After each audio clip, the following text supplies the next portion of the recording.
Il est bon et heureux d'adorer Dieu et Dieu le Père seul. Et cela, loin de la malédiction que constitue tout culte d'adoration à une église et également aux hommes qui la dirigent. Avant de continuer, abonne-toi, clique sur le cœur pour liker la vidéo, sur Favoris pour la sauvegarder, afin de la réécouter plus tard. Il est bon et heureux d'adorer Dieu et Dieu le Père seul.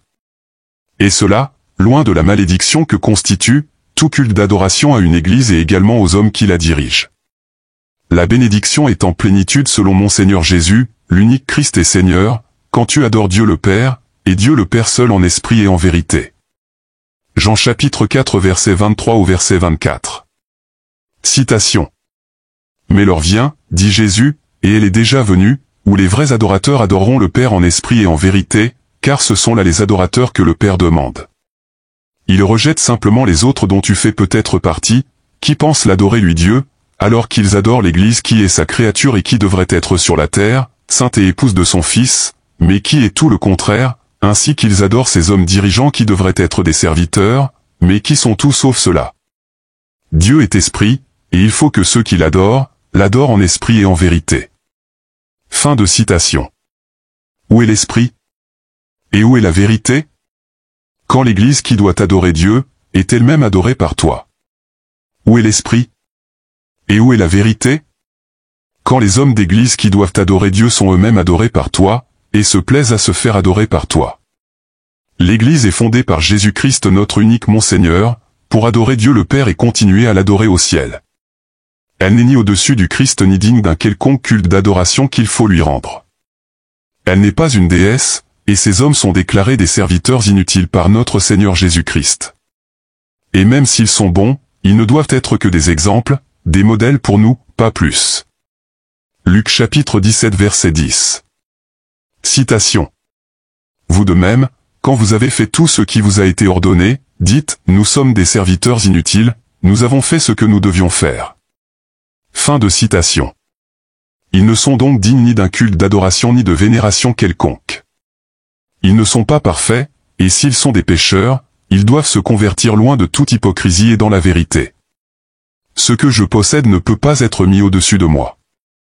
Donc ni l'Église ni ses dirigeants ne peuvent être mis au-dessus de Christ Jésus le fondateur de l'Église et le maître de ces derniers. Il est temps que tu quittes tout cela, et que tu sois béni à présent. Tu as assez traîné dans une vie faussement chrétienne, qui ne glorifie pas le Père qui est aux cieux. Alors que notre Seigneur Jésus a dit dans Matthieu chapitre 5 verset 14 au verset 16. Citation. Vous êtes la lumière du monde. Une ville située sur une montagne ne peut être cachée. Et on n'allume pas une lampe pour la mettre sous le boisseau, mais on la met sur le chandelier, et elle éclaire tous ceux qui sont dans la maison. Que votre lumière luise ainsi devant les hommes, afin qu'ils voient vos bonnes œuvres, et qu'ils glorifient votre Père qui est dans les cieux. Fin de citation. Pourquoi les hommes doivent avoir peur, quand tu leur parles de Jésus, de Dieu, parce que ta propre vie est toute chose, sauf désirable? Quitte aujourd'hui même ces fausses adorations et ces faux cultes de personnalité, et écoute cette parole de vie, la parole de Dieu, ton seul et unique Père sur la terre et dans les cieux, Deutéronome chapitre 28 verset 2 au verset 8. Citation. Voici toutes les bénédictions qui se répandront sur toi et qui seront ton partage, lorsque tu obéiras à la voix de l'Éternel, ton Dieu. Tu seras béni dans la ville, et tu seras béni dans les champs. Ta corbeille et ta huche seront bénies. Tu seras béni à ton arrivée, et tu seras béni à ton départ. L'Éternel ordonnera à la bénédiction d'être avec toi dans tes greniers et dans toutes tes entreprises. Il te bénira dans le pays que l'Éternel, ton Dieu, te donne. Amen, alléluia. Ici, Jésus te libère par l'Esprit Saint, du Logos la lettre mortelle 2 Corinthiens 3 verset 6, et te donne le Réma. Ainsi, tu peux vivre dès ici-bas sur terre, les merveilles du royaume, et commencer la vie éternelle bienheureuse. Laisse un commentaire avant de partir, et surtout, abonne-toi pour ne rater aucune des prochaines vidéos. Mort et ressuscité, Jésus-Christ est vivant à jamais.